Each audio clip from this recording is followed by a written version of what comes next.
a good playthrough.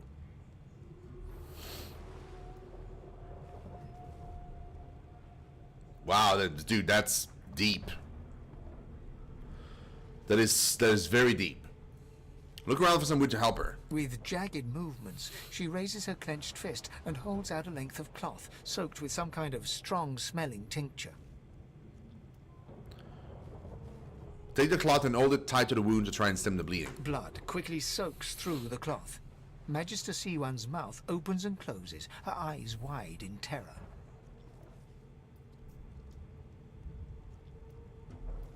Unravel the blood-red cloth and wrap it snugly around her neck like a tourniquet. Blood pours out from around the bandage.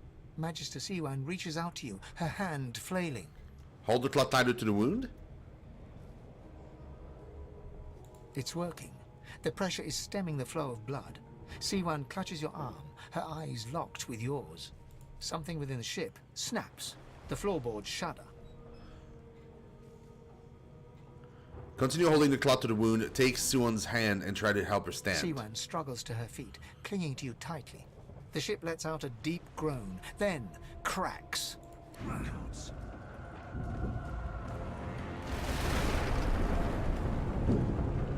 It's ripping the ship apart.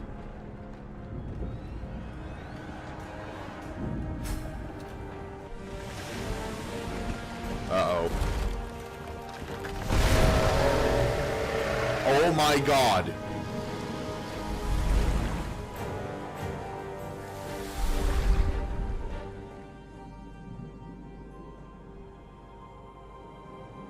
I have plans for you, child. Rise.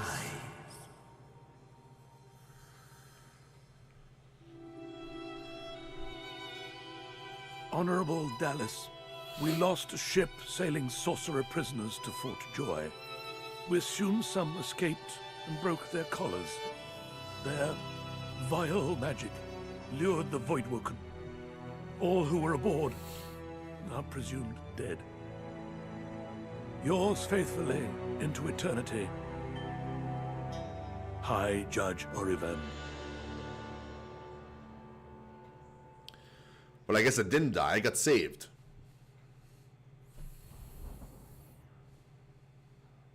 Yeah, I won't. Yeah, I regret killing those two guys earlier. I mean, they were gonna die anyway, regardless, if you think about it. But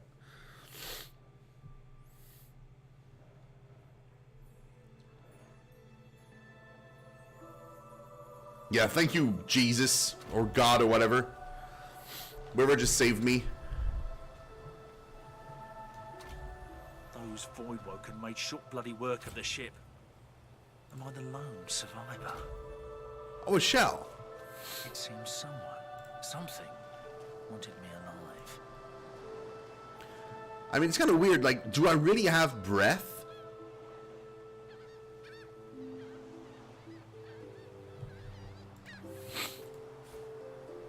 Like, what does it matter if I guess I can swim, maybe. You know, being undead and all. Dude, this is very pretty. Waypoints. You discovered a waypoint. Fleeing combat allows you to escape to any discovered waypoint. You can also quickly travel between waypoints. Oh, that's cool. Whisperwood. Short stick.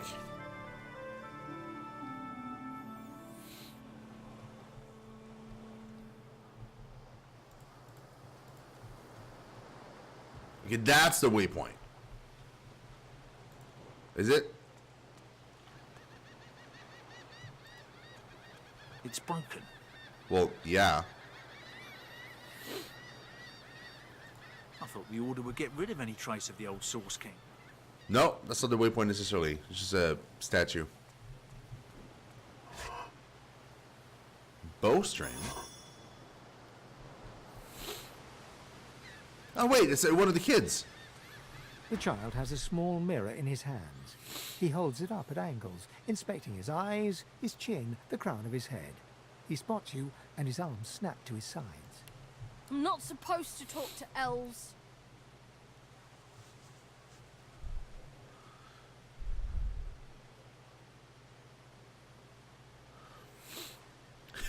Tell the child that you're even stranger than you look. That'll scare him. Ask him why not. What does he worry about your kind? Well, elves eat people and their pets. Elves don't know the alphabet.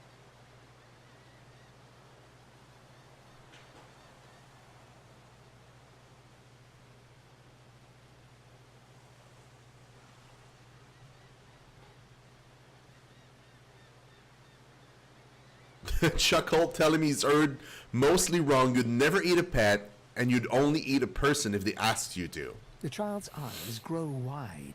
People ask you to eat them?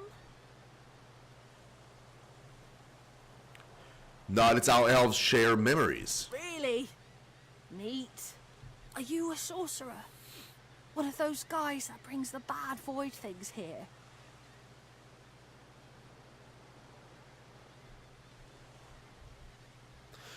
You are, and by the looks of that collar on his neck, so is he.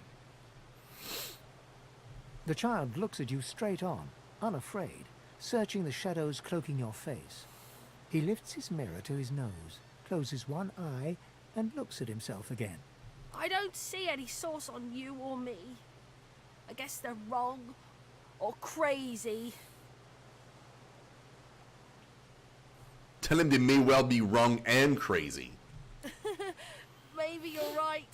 At least they don't mind where anyone goes. They know we can't leave the island, but it's a lot nicer out here than outside.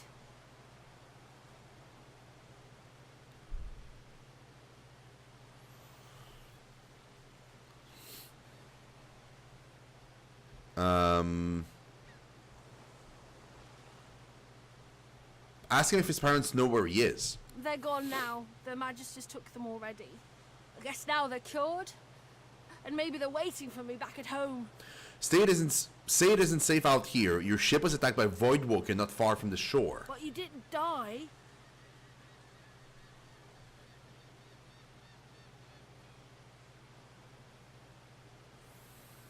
Ask him why he doesn't seem scared. Guess I am. But it's just normal to be scared.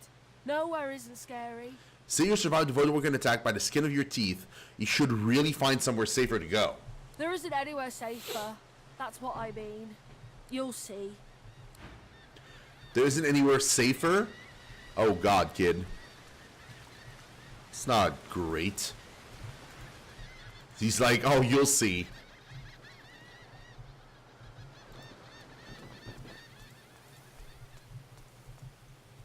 Okay, well, I mean, there's no crossing here. Clearly. Whatever happens, it's down there, and it's gonna happen, so...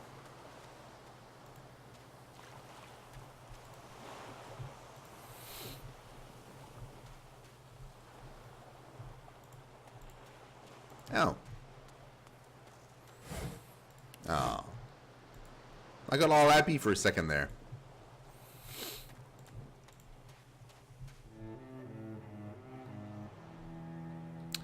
Letter scraps.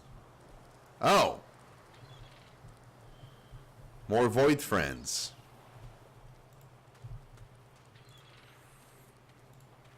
Voidwoken. Those are the same beasts that sank our ship. Damn. They made it to shore. Yeah, well, I'll kill them. That's fine.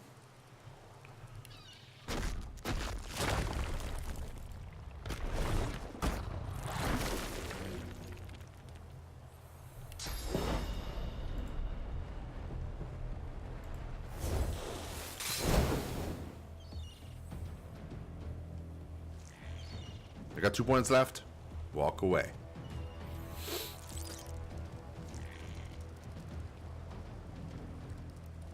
Let them burn a little bit.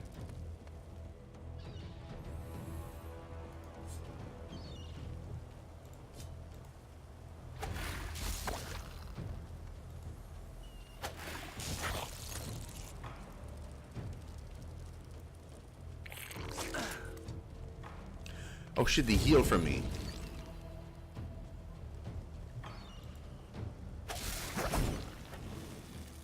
I thought these bloody collars were supposed to keep those things at bay.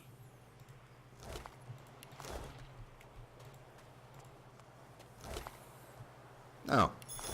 Another lumpy gumplet. Great. drowned and eaten by a Voidwoken. I'm wondering which order. We got another res scroll. Dude, we're swimming in res scroll. I remember in the first game, like, res scroll were like a bitch to find. And this one, it's like, oh, I mean, you want a res scroll? Everybody gets a raid scroll. Also, I leveled up, apparently. How do I...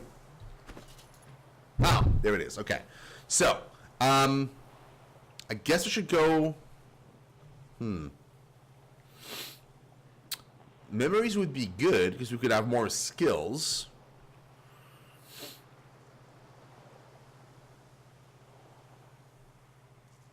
Intelligence would give us, well, more damage.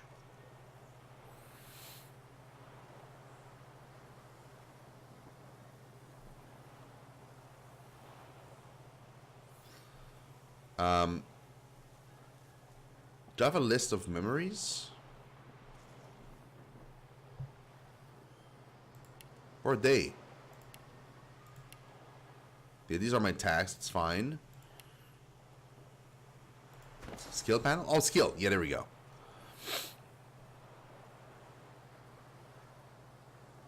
I need one scoundrel to cast this, though.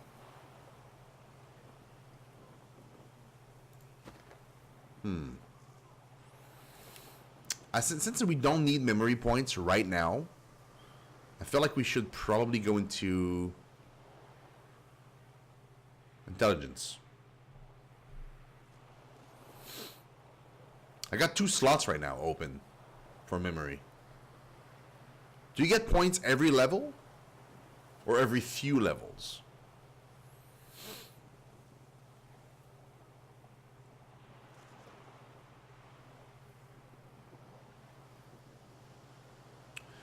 Wits increase crit. So it's 1% crit per point. So my crit is 0%.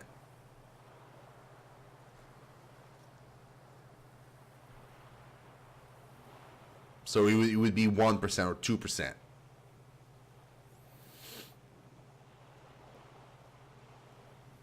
Which is not that great.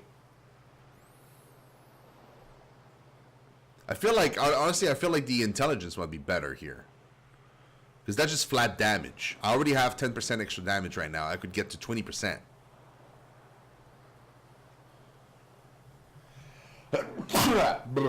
of every spell I use.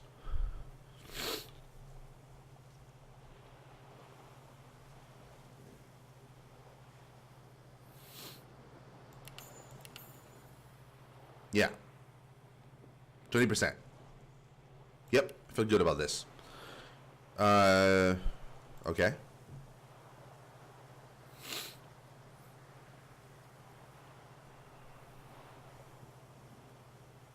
Mm-hmm.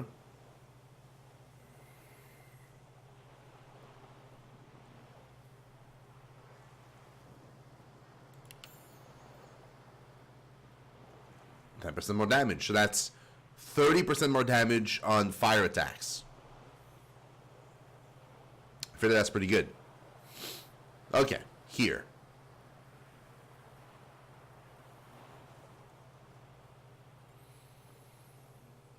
Lore Master, I think.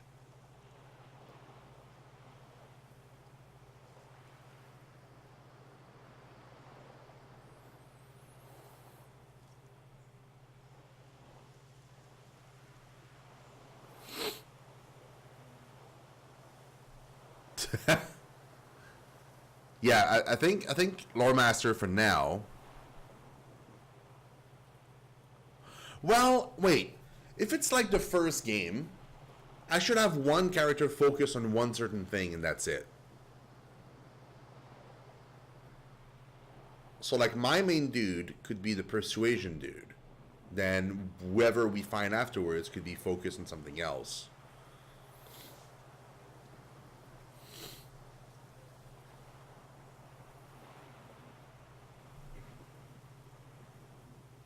Like, you know, identifying things or sneaking or...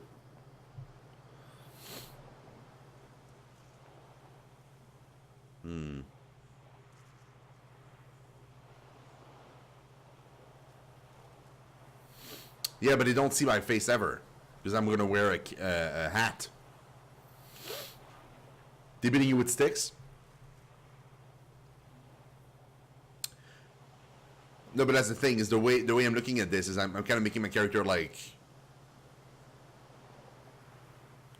as close to uninteresting as possible. So that when people see me, they just like me instantly. They're not trying to reach under my hood and trying to figure out like if I'm another race or not. Like they just like automatically assume I'm a super chill dude.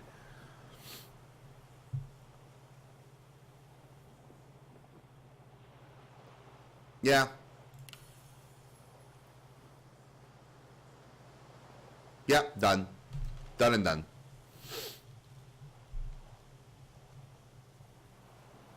Yeah? Okay. Now that makes sense. I'll focus that way. If I remember correctly, you can... No. In the first game, you could open these, and it would be like sometimes pearls and stuff.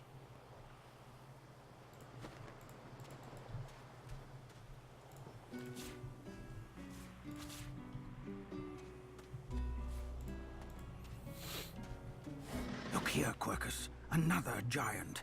My word, this blasted isle is teeming with them. Sir Laura? What's that? Yes, I did see how it made short work of the great acorn servants. Quite right, very impressive. But that is no reason to trust it. Giants like that destroyed our forests. They are the very reason the great acorn is returning in all its wrath. What? Dear me, have you taken leave of all 6 of your senses? You would have me use this giant for a shield? Why would I... Oh, I see. You cunning devil, Quercus. Of course, if it defeated the great acorn's vile servants, it can do so again. We need only follow in its big, wide shadow and be safe.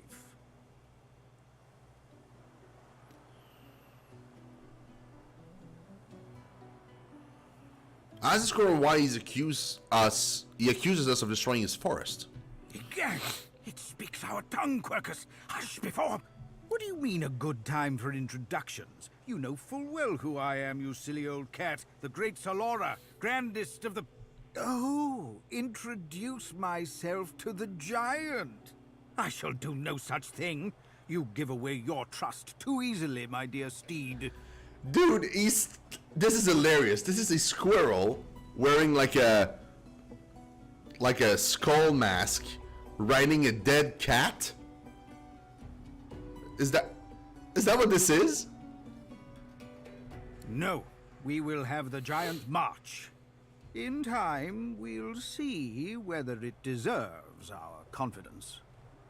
Now, onwards! Shield! Venture forth, post-haste. The great acorn waits for no one. This is hilarious. It is! This is exactly what it is. What? What? Oh.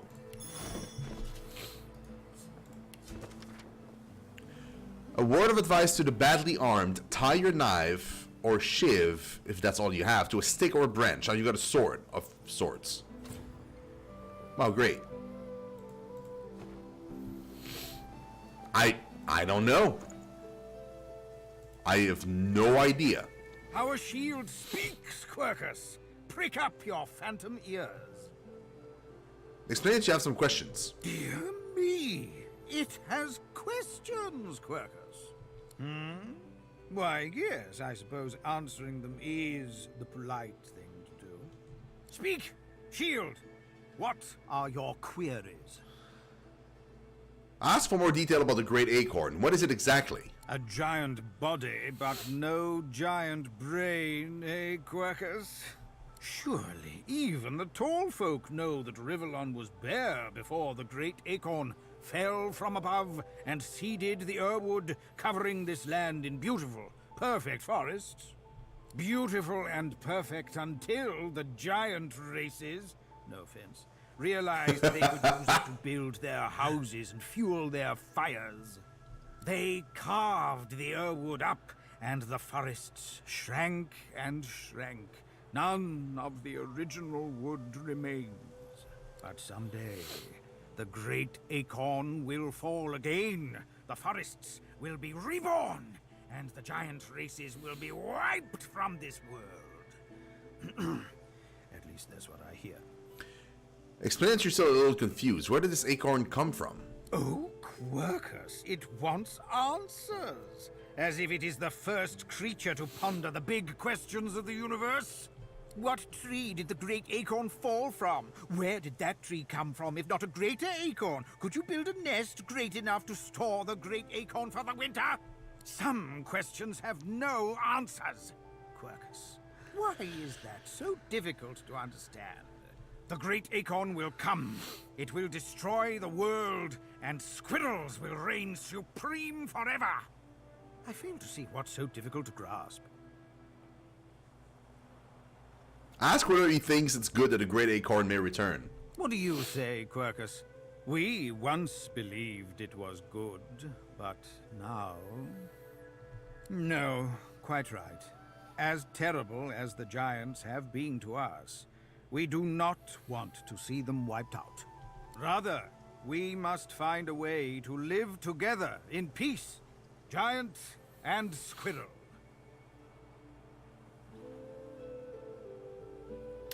See, you quite agree. Peace out to be the end goal in all matters. Although it would be quite a bit easier to get along if the giants would stop turning our home forests into spears and ships and things, wouldn't it, Quercus? Perhaps the shield will let them know as much. Change the subject. Take your leave. So, so it's just a pet. Okay, Bob. Talk to you later, man. It's just an uncombat pet. It just follows you around. But still, I mean, even if that's the case, it's pretty amazing.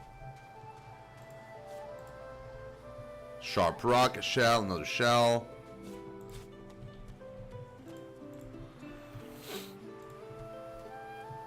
Anything here? No. There's two paths here. Oh! The Red Prince. Let's see the Red Prince.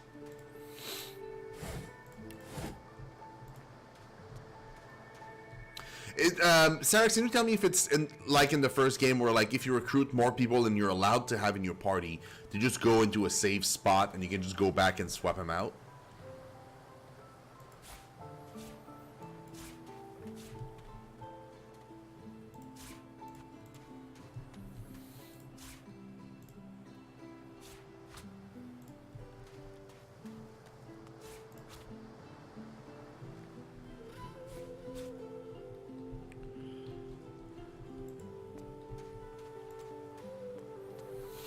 You spot a strange lizard gazing over the water with a steady, malcontent stare.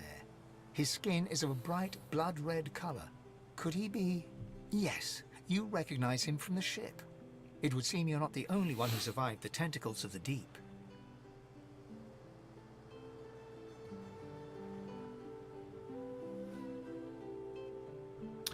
Greet him heartily and say you're glad to see you survived the shipwreck.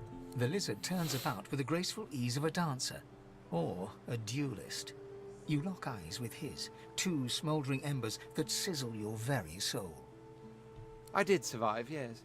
And chances are I wouldn't have, had you not returned to the aid of your fellow passengers down in that dreadful hold. You have my gratitude. Hand over heart, he salutes you with a bob of the head. More than a nod, though less than a bow. Telling you we're glad to be of help doesn't do to stand idly by when people are in danger. Yes, I'm sure you've all the makings of a hero and all that, but let's not get carried away, shall we? Now then, if there's nothing further. Ask what he's doing here, standing on a rock. I'm sure I don't mean to sound condescending, but I had thought it quite self-evident I was gazing out over the waves.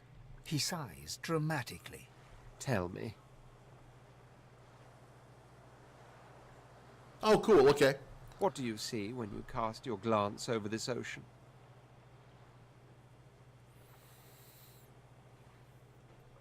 Say that as of last night, you see a kraken-infested wasteland you never want to go near again. Touché. He looks out over the water once more, and so do you. A few tranquil moments pass as the waves lap against your thoughts. As for myself, when I consider this vast expanse before us, I see an empire. I see continents dotted with mighty cities. And shimmering along the soft curve of the sea's horizon, I picture the palaces that formed my paradise. Lost. Ask what he means by lost exactly. What do you mean, what do I mean? I mean just what I say. I had a very actual empire that I lost. Suddenly, having all the air of being deeply offended, he stares at you with utter incredulity. Well, don't just stand there gawking like an ape at an abacus. Or do you really mean to tell me you don't know who I am? Okay, I'm gonna go with the scholar answer. A red lizard that can only mean one thing. He's a notorious Red Prince. The very same. I am the Red Prince, the All-Conqueror, the World-Tamer, the spouse of the sun. Of course you know me. There's a brief moment's pause, during which his grandiloquent pose deflates ever so slightly. That said, I suppose I must own up to the fact that I find myself rather in between all-conquering and world-taming opportunities at the moment. The grandeur that is my fate has hit a bit of a snag. But never you worry. For the throne I was destined, and my throne I shall have.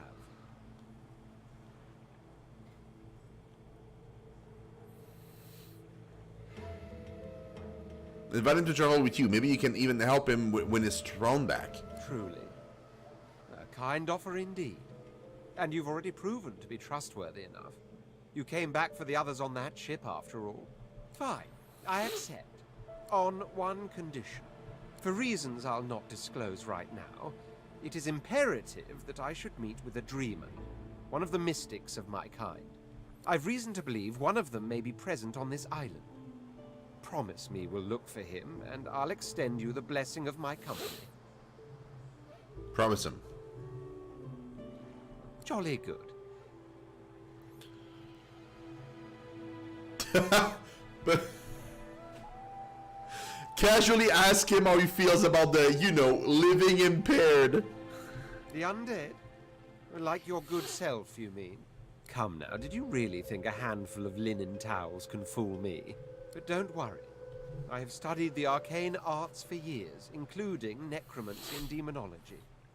I do not hold the petty prejudices of common folks. In fact, I prefer the exceptional in all things. Your secret is safe with me. So, now that that's settled, first things first.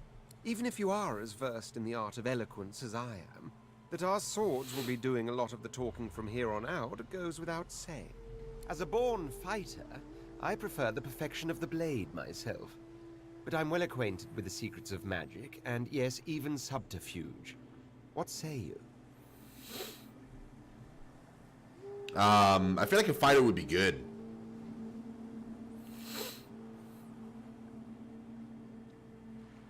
Because ideally, I think what I would like to have in my party is him as a tank,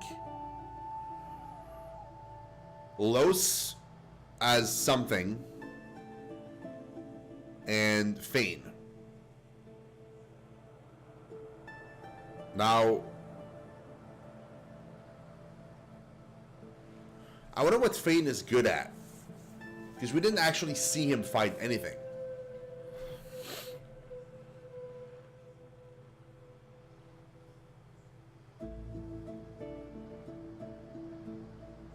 Like, I don't know if he's, like, supposed to be a spellcaster or rogue or what exactly. I know I can make him into whatever I want, but I'm just wondering, like, what was his chosen class in the first place? We do need a healer. So I feel like Laos could be like a spellcaster slash healer. But then what would Fane be?